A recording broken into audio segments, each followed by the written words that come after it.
నా వెనకాల కనిపిస్తుంది కదా మీకు HILTP. ఇది ప్రభుత్వం కొత్తగా తీసుకురాబోతున్న స్కీమ్ కాదు, ఇది పెద్ద స్కామ్ అని ప్రతిపక్షాలు ఆరోపిస్తున్నాయి. HILTP అంటే ఏంటి అంటే Hyderabad industrial land transformation policy. అయితే ఇది ల్యాండ్ ట్రాన్స్ఫర్మేషన్ పాలసీ కాదు, ల్యాండ్ లూటింగ్ పాలసీ అనేది ప్రతిపక్షాలు చెప్తున్నాయి. అంటే ఈ వీడియో చాలా ఇంపార్టెంట్. తెలంగాణ సమాజం, తెలంగాణ జనాలు ఖచ్చితంగా తెలుసుకోవాల్సిన వీడియో, ఖచ్చితంగా చర్చించాల్సిన వీడియో. అంతకంటే ముందు మీరు ఒకసారి ఛానల్ చూస్తున్న ప్రతి ఒక్కరు కూడా ఛానల్ని సబ్స్క్రైబ్ చేసుకోర్రి. ఇక దీని వెనకాల ఉన్న స్కామ్ ఏంది, ప్రభుత్వం స్కీమ్ అంటుంది కానీ దీని వెనకాల చాలా పెద్ద స్కామ్ ఉంది అని ప్రతిపక్షాలు అంటున్నాయి. అసలు ఎందుకు ఇంత బాదరాగా అగ్గువకి అడ్డికి పావుషేరుకి ఎందుకు ఇండస్ట్రియలిస్టులకి ఈ భూములని కట్టబెట్టాలనుకుంటున్నారు, అసలు దీని వెనుక ఉన్న కథ ఏంది, ఖచ్చితంగా చాలా మీకు అర్థమయ్యే విధానంలో కొంత సింప్లిఫై చేసి చెప్పే విధంగా నేను చూస్తా. కానీ ఖచ్చితంగా తెలంగాణ ప్రజలకు, మనకి తెలంగాణలకి ఖచ్చితంగా చూడాల్సిన వీడియో ఇది. మన భూముల మీద వేరొకరికి హక్కు రాబోతుంది. తెలంగాణ ఉద్యమం జరిగినప్పుడు నీళ్లు, నిధులు, నియామకాలు అనే పేరు మీద ఎన్ని ఏండ్ల నుంచి ఉద్యమం చేసి తీసుకొచ్చుకున్నటువంటి తెలంగాణ రాష్ట్రంలో అప్పనంగా లక్షల కోట్ల విలువ చేసే భూములు ఎవరో చేతులకి వెళ్ళబోతున్నాయి. ఎందుకు జరుగుతుంది ఇదంతా? ప్రభుత్వంకి ఉన్న ఇంట్రెస్ట్ ఏంది, అసలు ఏం చేయబోతున్నారు, తెలంగాణ భూములను ఎవరికి కట్టబెట్టబోతున్నారు? ఇప్పుడు ప్రభుత్వం చెప్తుంది ఏంది అంటే తెలంగాణలో కొన్ని జాగాలల్లో ఇండస్ట్రీస్ కోసమని గతంలో ఇప్పుడు 30-40 ఏండ్ల కింద భూములని ఇండస్ట్రీస్కి ఇచ్చారు. ఇప్పుడు హైదరాబాద్లో చాలా ఇండస్ట్రీస్ ఉంటాయి కదా, ఆ ఇండస్ట్రీస్ కోసం ఇచ్చిన జాగలు, ఆ జాగలని ఇప్పుడు ప్రభుత్వం ఏం చేస్తుంది అంటే అగ్గువకు మీరు కొనుక్కోర్రి అని వాళ్ళకే ఇచ్చేస్తుంది. మరి ఎందుకు ఇంత అగ్గువకు ప్రభుత్వానికి ఇవ్వాల్సిన అవసరం ఏమొచ్చింది, దీని వెనకాల ఏముంది అనేది చిన్న పిల్లగాన్ని అడిగినా కూడా ఆ పిల్లగానికి కూడా అనుమానం వస్తుంది. ఎందుకు మరి ఆ భూములని ప్రభుత్వమే తీసుకోవచ్చు కదా, ప్రభుత్వమే తీసుకొని వేలమేయొచ్చు కదా. చాలా చోట్ల ఇప్పుడు ప్రభుత్వం భూముల్ని వేలమేస్తుంది కదా. గతంలో చూసినాం కదా మనం, రాయదుర్గం దగ్గరనే అనుకుంటా 100 కోట్లకు పైగా వచ్చినాయి ఎకరాకి వేలమేస్తే అని అసలు మొత్తం రియల్ ఎస్టేటు భూము అది ఇది అని పెద్ద ఎత్తున ప్రచారం చూసినాం మనం 2 నెలల కిందటనే. ఇప్పుడు మరి ప్రభుత్వమే ఆ భూముల్ని తీసుకోవచ్చు కదా. వేలమేసులు ఒకటైతే ప్రభుత్వం దగ్గర ల్యాండ్ బ్యాంక్ ఉంచుకోవచ్చు కదా. తెలంగాణ ప్రభుత్వం దగ్గర కొంత ల్యాండ్ బ్యాంకు ఉంచుకునే ప్రయత్నం చేయొచ్చు కదా. మరి అక్కడ ఇండస్ట్రీస్ లేవు, వాళ్ళందరినీ ఖాళీ చేయించి మళ్ళీ తీసుకోవచ్చు కదా. లేకపోతే వాళ్ళకి కొన్ని సంవత్సరాలకి లీజుకి ఇచ్చిర్రు, ఆ లీజ్ అయిపోయింది అనుకోర్రి, దాన్ని తీసుకోవచ్చు కదా. ప్రభుత్వమే ల్యాండ్ బ్యాంకుగా ఉంచుకోవచ్చు కదా. ఎందుకు ఉంచుకుంటలేదు, ఎందుకు ప్రైవేట్ పరం చేస్తుంది దీన్ని? ఇప్పుడు దీని వెనకాల ఉంది ఏంది అంటే ప్రభుత్వం చాలా ఏండ్ల కిందట తక్కువ రేట్లకి ఇప్పుడు ఇండస్ట్రీస్ పెడతాము అని వస్తారు ఎవరన్నా, వచ్చినప్పుడు ఏంది ఆ ఇండస్ట్రీస్కి తక్కువ రేట్లకి ప్రభుత్వాలు భూములను ఇస్తాయి.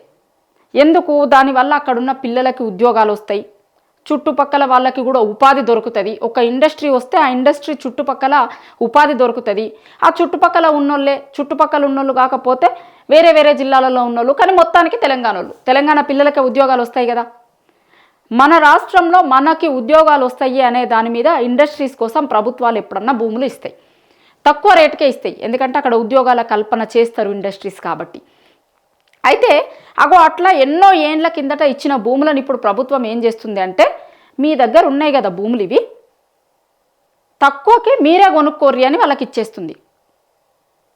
కొనుక్కున్న తర్వాత వాళ్ళు అక్కడ ఆ ప్లేస్లో పార్కులు పెట్టుకోవచ్చు, లేకపోతే కమర్షియల్ కాంప్లెక్స్లు కట్టుకోవచ్చు, ఇంకా కమర్షియల్ యాక్టివిటీ ఏమైనా చేసుకోవచ్చు, అపార్ట్మెంట్లు కట్టుకోవచ్చు, విల్లాలు వేసుకోవచ్చు, గేటెడ్ కమ్యూనిటీలు కట్టుకోవచ్చు, ఇక మీరు ఏమన్నా చేసుకోరు అంటుంది. ఎందుకు ఇవ్వాలి మరి వాళ్ళకి? ఏం అవసరం వచ్చింది అంత తక్కువకి? నిజంగా ఇండ్లు కట్టించే అవసరమే ఉంటే మీరే తీసుకొని ఇందిరమ్మ ఇండ్ల లాంటివి కట్టియొచ్చు కదా. ఇప్పటికీ హైదరాబాద్లో చాలామంది పేదోళ్ళు ఇండ్లు లేకున్నోళ్ళు ఉన్నారు కదా, మరి వాళ్ళకి ఇండ్లు కట్టియొచ్చు కదా. ఆడ ఎందుకోసమని వాళ్ళకి ఇస్తున్నారు ఈ భూములు? ఒక్కసారి జీవో చూపిస్తాను నేను మీకు, చూపించిన తర్వాత మిగతాది మాట్లాడదాం మనం.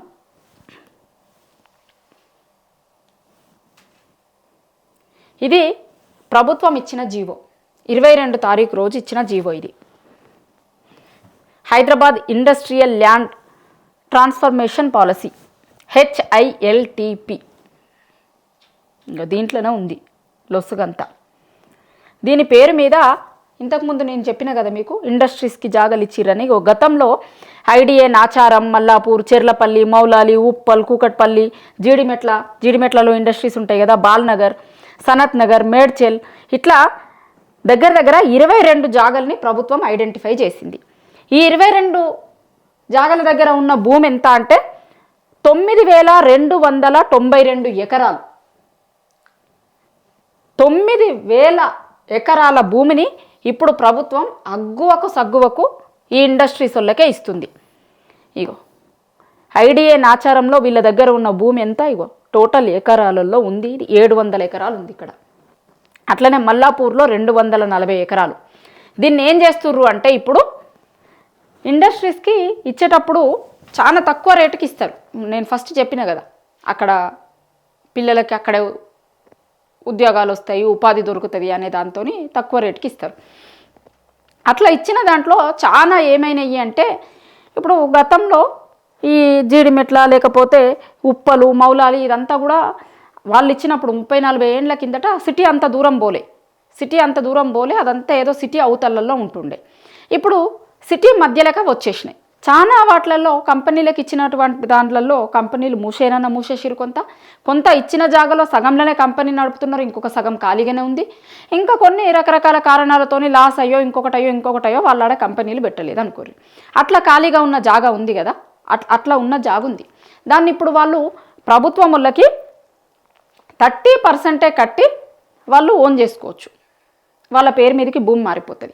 మామూలుగా ప్రభుత్వాలు భూములు ఇచ్చేటప్పుడు ఇండస్ట్రీస్కి ఎట్లా ఇస్తాయి అంటే లీజుకి ఇస్తాయి. 90 సంవత్సరాలను ఇట్లా కొన్ని సంవత్సరాల వరకు లీజుకి ఇస్తాయి. లీజ్ అయిపోయిన తర్వాత మళ్ళీ లీజ్ని ఎక్స్టెండ్ చేసుకోవడమా, లేకపోతే కొన్నిసార్లు అక్కడ దేనికోసం అయితే తీసుకున్నారో అది జరగకపోతే ప్రభుత్వాలు మళ్ళీ ఆ భూములను వెనక్కి తీసుకున్న సందర్భాలు కూడా ఉంటాయి. గతంలో చాలా సందర్భాలలో కూడా ఇట్లా జరిగినాయి, తీసుకుంటారు. ఇప్పుడు ప్రభుత్వం ఏమంటుంది అంటే, నేను మీకు చాలా సింపుల్గా అర్థమయ్యేటట్టు చెప్తా. ఇప్పుడు రూపాయి ఉంది, ఆడ రూపాయి భూమి విలువ ఉందనుకోండి. వీళ్ళు ఏమంటారు అంటే, కొనేటోళ్ళకి ప్రభుత్వం ఏమంటుందంటే, ఆ మార్కెట్ వాల్యూ రూపాయి, కానీ మీరు 30 పైసలు ఇర్రి మీకు రూపాయి జాగ ఇచ్చేస్తాము అంటారు. 30 పైసలతోనే నీకు రూపాయి జాగ వస్తుంది. దాంట్లో నీకు ఎంత లాభం? 70 పైసలు లాభం వచ్చింది. 70 పైసల లాభం వాళ్ళకి ఎందుకు చేయాలని చూస్తుంది ప్రభుత్వం? ఇప్పుడు ఏం అవసరం లేకుండానే ప్రభుత్వం వాళ్ళకి 70 పైసలు లాభం చేస్తుందా? ఎందుకు చేస్తుంది? ఆ 70 పైసల లాభంలో మరి ఏం జరుగుతుంది? 70 పైసల లాభంలో వాళ్ళు కొనుక్కొని, ఆ ఇండస్ట్రియలిస్టులు ఎవరైతే ఉంటారో వాళ్ళు కొనుక్కొని నువ్వేమన్నా కట్టుకో. ఇక ఆ 70 పైసలతో నువ్వు 700 రూపాయలు కూడా సంపాదించుకో, అది మొత్తం నీకే. మళ్ళా నువ్వు మల్టీప్లెక్స్లు కట్టుకో, అండ్లా లేకపోతే కమర్షియల్ కాంప్లెక్స్లు కట్టుకో. కొన్ని ఇప్పుడు ఏంది దగ్గర అన్ని ఎకరాలంటే ఎన్ని ఫ్లోర్లు వస్తాయి? ఇప్పటికే హైదరాబాద్లో 40 ఫ్లోర్ల వరకు కడుతున్నారు. ఎన్ని ఫ్లోర్లు? ఇప్పుడు ఆకాశ హార్మాలు అంటారు చూసిరా, అట్లా ఎన్ని ఫ్లోర్లన్నా కట్టుకో, ఏమన్నా చేసుకో నువ్వు.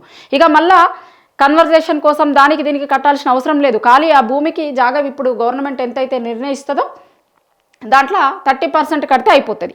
ఇంకొకటి దీంట్లో కీలకంగా ఏంటంటే, మార్కెట్ రేటు, అఫీషియల్ రేటు ఉంటాయి కదా. ఇప్పుడు మార్కెట్ రేట్కి అఫీషియల్ రేట్కి చాలా తేడా ఉంటుంది. మార్కెట్ రేటు ప్రకారం కడితే సరిపోతుందట, దాంట్లో 30% కడితే సరిపోతుందట. ఎందుకు ఇంత లాభం చేయాలని చూస్తుండ్రు? మరి వీళ్ళకి ప్రైవేట్ వ్యక్తులకి అంత లాభం చేయాలనేది ఎందుకు చూస్తున్నారు? ఆ భూముల్ని ప్రభుత్వం దగ్గరనే ల్యాండ్ బ్యాంకుగా ఉంచుకోవచ్చు కదా, లేకపోతే ప్రభుత్వం వేరే దానికి ఉపయోగించవచ్చు కదా.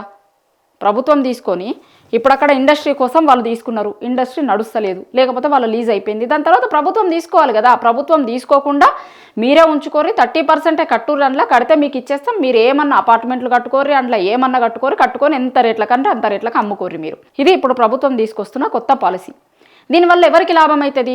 చిన్న పిల్లగాన్ని అడిగినా చెప్తారు కదా ఎవరికి లాభం అవుతుంది. అది ఎవరైతే కొనుక్కుంటారో వాళ్ళకి తక్కువ రేటుకు వస్తుంది, 30%కే వస్తుంది. వాళ్ళు కొనుక్కొని ఎన్ని వందల కోట్ల కన్నా అమ్ముకోవచ్చు. ఇక ఇప్పుడు ఖాళీగా ఉన్న భూములను కూడా, ఖాళీగా ఉన్న ఇండస్ట్రీస్ని కూడా చాలా రోజుల నుంచి నడపకుంటున్న దాన్ని నిజానికి ప్రభుత్వం తీసుకోవాలి మళ్ళీ. కానీ వీళ్ళు మీరే తీసుకోర్రి అని చెప్తారు. మీరే తీసుకోర్రి, మీరు అమ్ముకోర్రి, మొత్తం అపార్ట్మెంట్లు కట్టుకోర్రి, ఏమన్నా చేసుకోర్రి అని చెప్తుంది. అయితే దీంట్లో 5 లక్షల కోట్ల కుంభకోణం జరుగుతుంది అనేది బీఆర్ఎస్ పార్టీ నాయకులు చెప్తున్నారు. అయితే దీన్ని బీఆర్ఎస్ఓ కాంగ్రెస్కో సంబంధించిన లొల్లి లెక్క, లేకపోతే ఆ ఫైట్ లెక్క చూడాల్సిన అవసరం లేదు. తెలంగాణ ప్రజల సొమ్ము అది, తెలంగాణ ప్రజల ఆస్తి, తెలంగాణ ప్రజల భూమి, అది మన భూమి. ప్రభుత్వాలు భూములని కాపాడేందుకోసం ఉండాలి, కానీ ఆ ప్రభుత్వాలు భూములని ప్రైవేటు వ్యక్తులకి అగ్గువ సగ్గువకి అమ్మేటందుకు, ప్రజల ప్రయోజనాలను తాకట్టు పెట్టేందుకు ఉండొద్దు. ఎప్పుడైనా సరే ప్రభుత్వాలు దాన్ని కాపాడేలాగా ఉండాలి, కానీ ఇట్లా చేసేటందుకు కాదు. వాళ్ళు అక్కడ రియల్ ఎస్టేట్ వ్యాపారం చేసుకొని ఏమన్నా చేసుకొని, వాళ్ళకి ఇచ్చిన ఉద్దేశం వేరు కదా. వాళ్ళకి ఇచ్చిన ఉద్దేశం ఏంది? ఆ రోజు తక్కువ రేటుకే భూములు తీసుకున్నారు ఆడ. మళ్ళీ ఇయ్యాల కూడా కేవలం 30% కట్టి వాళ్ళు తీసేసుకుంటారు. తీసుకొని కొన్ని 100 కోట్లు సంపాదించుకోవచ్చు అందులో. సో దీని మొత్తం వెనకాల 5 లక్షల కోట్ల వ్యాపారం జరుగుతుంది. 5 లక్షల కోట్లు జేబులు మారబోతున్నాయి. ఇంత పెద్ద భూదందా, ఇంత పెద్ద భూమి స్కామ్ ఎక్కడ జరగలేదు ఏ రాష్ట్రంలో అనేది ఇప్పటివరకు జరుగుతున్న వచ్చినటువంటి జీవో ప్రకారం, మాట్లాడుతున్నటువంటి వాళ్ళ ప్రకారం చూస్తే అసలు ఎక్కడ ఏ రాష్ట్రాలలో కూడా, మనం గతంలో చూసినాం కదా, చాలా స్కామ్ల గురించి వింటుంటుండే కదా. 2G స్పెక్ట్రమ్ అవి ఇవి చాలా స్కామ్లు వచ్చినాయి కదా. ఆ స్కామ్లు అన్నిట్లోకెల్లా అతి పెద్ద స్కామ్, దేశంలోనే పెద్ద స్కామ్ అనేది 5 లక్షల కోట్లు అంటే అసలు దేశంలోనే చాలా పెద్ద స్కామ్ ఇది. మరి ఇంత పెద్ద స్కామ్ని బయటకు వచ్చిన ప్రభుత్వం మాత్రం అసలు మేము అసలు దీంట్లో ఏమీ జరగలేదన్న లెక్క, లేకపోతే జీవోనే రాలేదన్న లెక్క మాట్లాడుతున్నారు. కానీ జీవో ఇచ్చిర్రు. ఇగో డేట్ ఉంది కదా దీంట్లో, 22 తారీఖు రోజే వచ్చిన జీవో ఇది. ఇప్పుడు నిజంగా మాట్లాడాల్సిన వాళ్ళు ఎందుకు మౌనంగా ఉంటున్నారు, ఎందుకు మాట్లాడతలేరు అనే ప్రశ్న కూడా వస్తుంది తెలంగాణ సమాజంలో. మేధావులు, విద్యావంతులు, ఇప్పుడు ఓ సామెత ఉంటుంది కదా, మేధావుల మౌనం చాలా ప్రమాదకరమని. ఇంత పెద్ద స్కామ్ జరుగుతుంటే, ఇంత పెద్ద ఎత్తున తెలంగాణ భూమి వేరే వాళ్ళకి చెందుతుంటే ఎందుకు తెలంగాణలో ఉన్న మేధావులు మాట్లాడతలేరు? చాలా పెద్ద స్కామ్ ఇది అనేది చూసిన వాళ్ళు ఎవరికైనా అర్థమవుతుంది. ఇక్కడ లెక్కలు చూస్తే చాలు మనకు అర్థమవుతుంది. అసలు ఇంత తక్కువ రేట్లకి ఎట్లా అమ్ముతున్నారు, ఎందుకు అమ్ముతున్నారు, చాలా ఇవన్నీ కూడా ఇప్పుడు వీళ్ళు ఇచ్చిన జీవోలో ఇచ్చిన దాని ప్రకారమే అవి మొత్తం మంచి సిటీలకు వచ్చేసినాయి. సిటీలో ఇప్పుడు భూముల రేట్లు ఎట్లున్నాయి? సరే వాళ్ళు అగ్వక సగ్వక తీసుకుంటారు, మళ్ళీ అమ్మేటోళ్ళకి ఏమన్నా ఇండ్లు కొనేటోళ్ళకి తక్కువకి ఇస్తారా? అట్లనే అదేం లేదు. ఎక్కడ నువ్వు హైదరాబాద్ చుట్టుపక్కల దూరం పోయి కొనాలన్నా కూడా ₹1,00,00,000 కంటే తక్కువ అపార్ట్మెంట్ లేదు.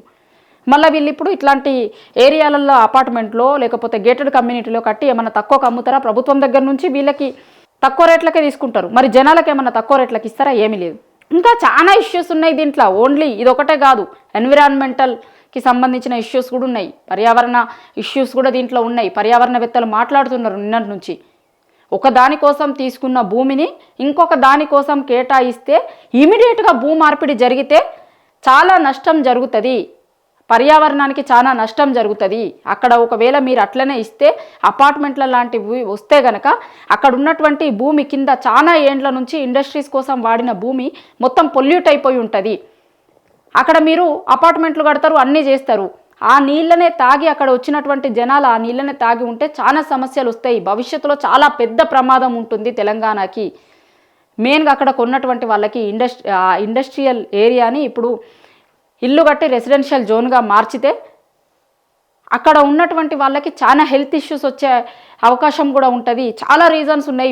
వేటిని కూడా పట్టించుకోకుండా ప్రభుత్వం మొత్తం అన్నింటినీ బుల్డోజ్ చేసి మా ప్రైవేట్ వాళ్ళకి కట్టబెట్టే ప్రయత్నం చేస్తుంది. అసలు వీటన్నింటి మీద చర్చ ఎందుకు జరుగుతలేదు అంటుంది. నిన్న మొన్న నుంచి పర్యావరణవేత్తలు మాట్లాడుతున్నారు, కానీ ఈ రోజు వరకు ఇప్పటి వరకు అయితే మేధావులు ఎక్కడ మాట్లాడలే.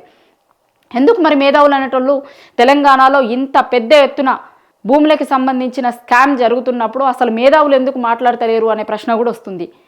కానీ ఒక్కసారి చూస్తే మనకిది మొత్తం చూసినప్పుడు ఇండస్ట్రీస్ కోసం కేటాయించిన భూములని ప్రైవేట్ వాళ్ళకి పంచిపెట్టే ప్రయత్నం జరుగుతుంది. దీంట్లో ఎవరి లాభం ఉన్నది, ఎవరి లాభం కోసం ఇదంతా జరుగుతుంది అనేది ఒక్కసారి తెలంగాణ సమాజం ఆలోచించాలి.